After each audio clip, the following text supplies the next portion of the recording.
Good morning, guys. Story time with Ash and Sean. Today I'll be reading from chapter 11, Right, from hers, the second book in the Blood Ties series.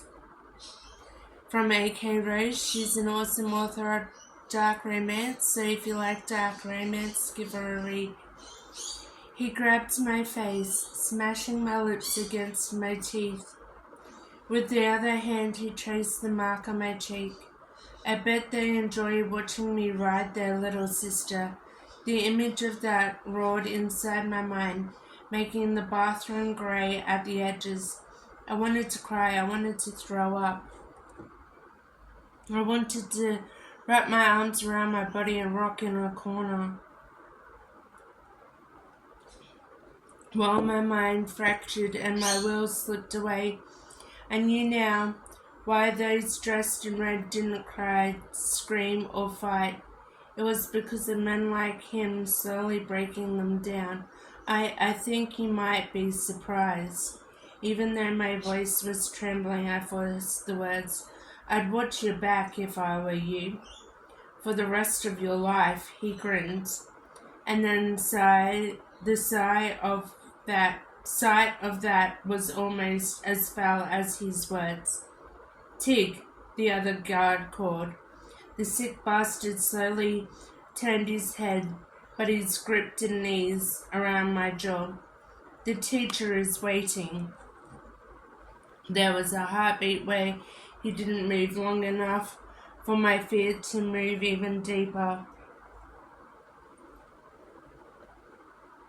Before the grip eased around my jaw and he straightened. Get dressed, Casamine, bitch, he muttered, holding the other guard's stare. I stepped around him and scurried to grab a towel. Self-preservation drove me as I roughly toweled my hair and yanked on a clean white nightie and panties. I didn't even try to brush my hair, just raced out of the bathroom to stop in the empty hall. The sound of voices called me forward, and there was no way I was giving the white-haired bastard another opportunity to corner me.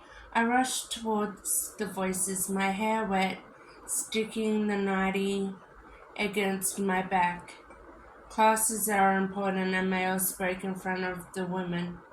I expect you to be clean, ready, and punctual. He glanced my way as I entered. Attention matters. You, on the other hand, do not.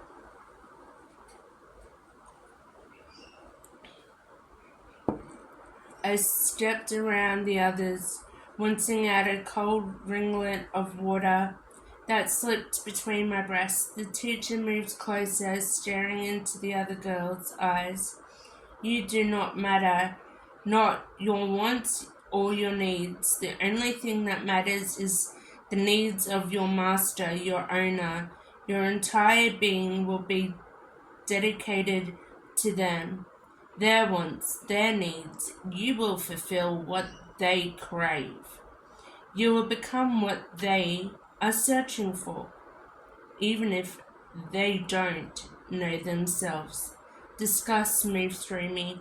He moved closer until he stopped at one of the girls in white. She whimpered at the closeness. Winston tried to pull away until he lashed out, grasping her around the back of her neck and dragged her closer. Some of them will want a woman who's a whore, who greets them at the door on your knees, with your mouth open, ready to take their cock. Others will want some timid, afraid.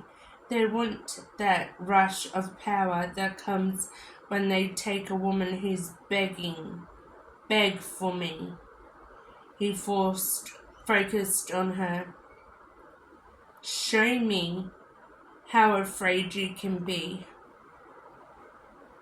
His stare never moved, burrowing into hers, even as she tried to pull away. My heart thudded as I took in his stance, his body, the way the rolled sleeves of his black shirt pulled taut. He was exactly like the principal, hard, cold, powerful. His light green eyes reflected the overhead lights, making him almost beautiful. In a victorious, terrifying way, his big, powerful hand tightened around her neck until the tips of his fingers pressed against her veins.